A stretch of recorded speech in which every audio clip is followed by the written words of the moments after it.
সিদিনা আহিছিল কৰ এজাক সপোন যেন বৰষুণ।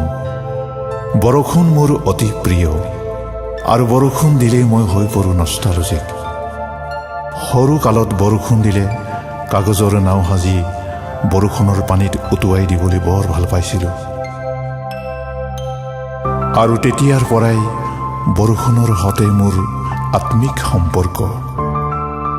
এতিয়াও বৰষুণ দিলে মুকলি আকাশৰ তললৈ গৈ বৰষুণত তিতিবলৈ মই বৰ ভাল পাওঁ।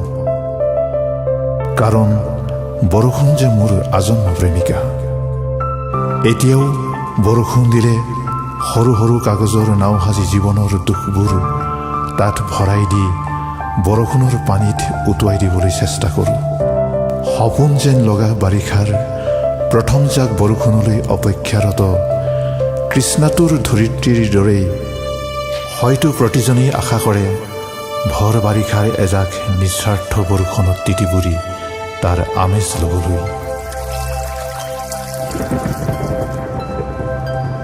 যি বৰষুণে নিৰাশাৰ বুকুত আশাৰ পলস সিঁচি উৎসাহ দিয়ে সাধনাৰ, প্ৰেৰণা দিয়ে সৃষ্টিৰ, যি সৃষ্টিৰ আঁৰত লুকাই থাকে প্ৰেম ভাল পোৱাৰ ঠিকনা, হয়তো লুকাই থাকে দুটি মৌন ওঠৰ মুখৰ হৃদয়। মনৰ বাসনাই যৌৱনৰ মাতাল ঘোঁৰাৰ দৰে দুৰন্ত গতিৰে মাথো দৌৰিব খোজে দিগন্তৰ সীমনাত ৰৈ থকা প্ৰিয়জনৰ হৃদয় চুবলৈ।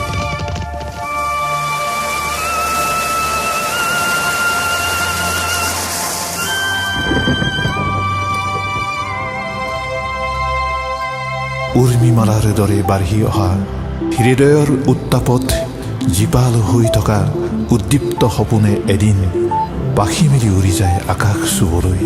কিন্তু ক'ত আকাশৰ ঠিকনা? কোনে দিব সন্ধান? ঠিকনাবোৰ যে ঠিকনাবিহীন পলাতক আছামীৰ দৰে। আকাশ আৰু নদীৰ হেনো নাথাকে কোনো ঠিকনা, নাথাকে বয়স। কাৰোবাৰ আবেগ অনুভূতিক উপলব্ধি কৰিবলৈ আকাশৰ সঁচাই থাকেনে বাৰু এখন কোমল হৃদয়? যদি আছে তেনেহ'লে হে আকাশ, তুমি আমাক সাহস দিয়া, প্ৰেৰণা দিয়া। ৰামধেনুৰ ৰঙেৰে সজাব পৰাকৈ তোমাৰ দৰে আমাকো এখন বিশাল আকাশ দিয়া, য'ত নাথাকে কোনো হিংসা, বিদ্বেষ, ভেদাভেদ, সাম্প্ৰদায়িকতা অথবা ধৰ্মীয় মতান্ধতা। থাকে মাথো য'ত কেৱল মানৱতা। এনেদৰে নষ্টালজিক হৈ কথাবোৰ ভাবি থাকোঁতে হঠাৎ উচাত মাৰি গুচি গৈছিল সপোন যেন লগা সেই বৰষুণ জাক মোৰ কাষৰ পৰা। হয়তো মোৰ ওপৰত তাই সিদিনা অভিমান হৈছিল। কল্পনাৰ সাগৰত বিচৰণ কৰি ফুৰোঁতে তাইক যে মাত এষাৰ কেতিয়া নহ'ল সিদিনা কাষতে থাকিও। এতিয়া যাবৰ পৰত বিদায় বুলিনো কওঁ কিদৰে? বিদায়ৰ মুহূৰ্তবোৰ যে কিমান যন্ত্ৰণাদায়ক। কথাবোৰ ভাবি মন ভাৰাক্ৰান্ত হৈ পৰিল বেদনাৰে। এনেতে মনলৈ আহিল কাব্যিক অভিব্যঞ্জনাৰে মাদকতা ভৰা এগৰাকী সুকণ্ঠী গায়িকাৰ এটি জনপ্ৰিয় গীতলৈ। কৰ এজাক সপোন যেন বৰষুণ, ধূলিৰ উৰণি ঠেলি নামি আহে কোমল মাটিৰ গান, গুণ গুণ গুণ গুণ গুণ গুণ।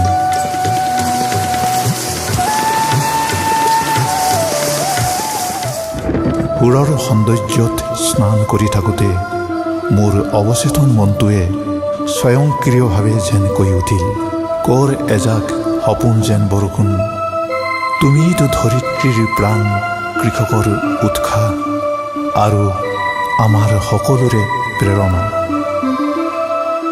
তুমিয়েই মোৰ জীৱনৰ শ্ৰেষ্ঠতম অনুভূতি, তুমিয়েই মোৰ আজন্ম প্ৰেমিকা।